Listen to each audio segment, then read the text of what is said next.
think about it. Right now, we have how many Democratic candidates running for president?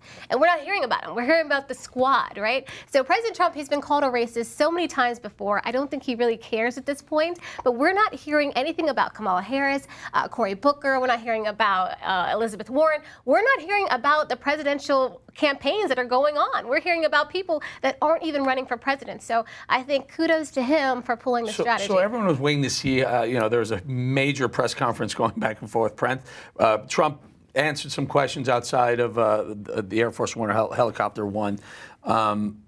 But then the four had a press conference as well. Trump was not backing down. Let's pull up Trump tweet number 2.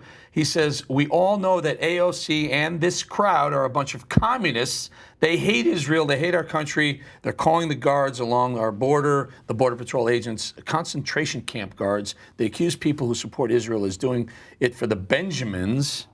And he goes on, Kevin. He's not backing down. No, not at all. And I think that's what his supporters like.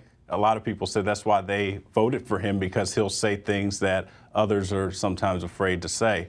But he's digging the hole deeper. I think the first rule when you're in a hole is to put down the shovel, but he continues to dig. We're even seeing some people in the GOP even starting to say, hey, he shouldn't have said it like this. I'm analyzing this all last couple of days because I'm like, all right, they're going to hit me hard for being a pro-Trump guy, which I am. I can't hide from that. Don't claim to hide from that. And what do you do here? And I think Kimberly nailed something here. We're not talking about Bernie Sanders. We're certainly not talking about Kamala Harris, who's up 10 points in the last month, or Pete Buttigieg. Let's look at Trump tweet 3, we'll never be a socialist or communist country. If you are not happy here, you can leave. It's your choice, and your choice alone.